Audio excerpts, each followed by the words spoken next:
Dear friends, I hope this finds you well once again. I always find it remarkable when I think about the story of Noah. Here he is building this ark for many years. People come by and they say, "What are you doing?" He says, "Oh, there's a great flood coming." They laugh at him. And why wouldn't they? I mean, there's no proof. Here's this one guy, God speaks to him. Why wouldn't they? Why wouldn't they laugh at him? Why would they believe him?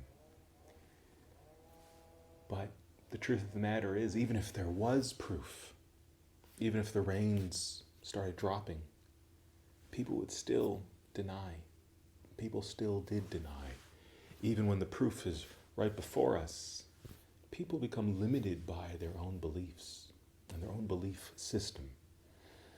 And I think that this message, this idea is incredibly true today. Where so many people, and this is something that I've spoken about maybe ad nauseum, so tell me to stop if need be. People become so limited by their own beliefs, and they continue to see the world through the prism of their own understanding, and simply their own understanding without any humility. And so everything becomes just a reflection of their own thoughts. Rav Kook says a remarkable thing, an incredible insight. You know, often we look at the world of science as standing in a clash of negating the world of religion. But it doesn't have to be that way. Because in truth, it is science that has advanced the world in profound ways. We think about what happened a couple hundred years ago with kind of a certain enlightenment and an awakening and a rejection of magical thinking and a movement towards empirical scientific thought. The way in which this has improved the world is immeasurable.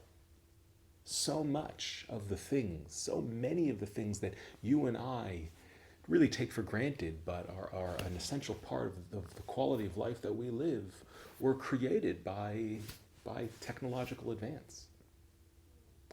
But it did, of course, the scientific approach, this rational, enlightened approach, also, of course, came to reject certain fundamental ideas that religious people hold dear. But Rav Kook says that actually needed to happen. Because one of the limits of religion is that too often people's ideas about God become concretized and also become self-limiting beliefs. People say, this is God. And that begins to limit. We say, this is God and not that. God is here and not there.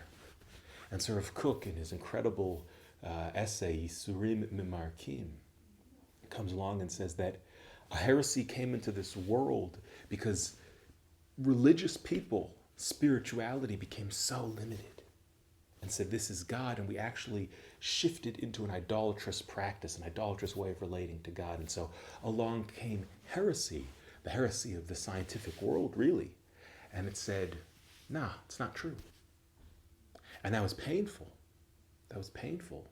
But what it actually did was it allowed, with time, humanity to move beyond those sorts of limited ideas of God. And so here we are, a couple hundred years of a certain way of thinking that we're all a product of. And I feel that it has almost kind of run its course. Now, this isn't to say that we no longer need science or technology, and it's an absurd statement. But rather we see that even as we come to this place where science and technology are so advanced and so powerful, the issues, the challenges that we face as human beings, though we can recognize them through scientific means, science doesn't have an answer. And in essence, one of the great limitations of science is that it does not, in my opinion, and let me know if you think this is incorrect, it does not really give people what to live for. Because if, in a purely atheistic, rationalistic point of view, if all we are are these kind of bodies, this material, and when we're done, when we die, we're done. I mean, what's the point of living? In essence, the point of living becomes what? It becomes just to consume, just to enjoy. And so we consume, and we create many of these issues, for example, environmental catastrophe, that science is coming to address, right? So you see the irony there, that science communicates, say, okay, there's a material world. So if everything's just material, everything is just, cells and nucleus, nuclei, whatever the word is, and there's no purpose to it all. Just enjoy, just consume. But not only is that destroying our world, it's destroying us, because we know there's more. And so even if, science will come across and say that there's an environmental catastrophe, or we've got this COVID thing and this is how we have to deal with it, people aren't convinced. People aren't convinced. We're in a different sort of crisis today. We're in a crisis in which I believe, of course, but I'm biased. I believe it is where religion must come in. Real religion. Not the self-limiting, idolatrous religious beliefs that every religion in this world has suffered from. Of a certain idea of this is what it is and nothing else, and limiting God. But a sort of religion which pushes people to be courageous and to be accepting, to be tolerant, to ask deep questions, to wonder what is the purpose of it all, to seek out meaning and purpose. And this is what religion is really guiding us towards. And of course, this is a great theme of the books of Rabbi John, the thought of Rabbi Jonathan Sacks, may he have a refuah shlema.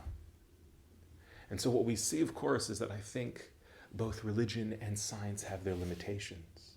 Moving forward into the future, into a future of health and redemption and harmony, we need both of them to live in harmony. Science to allow us to understand the workings of this world, and religion to guide us to understand why we're doing it all. What is the purpose of it all? And what does it mean for my life? How best to live my life?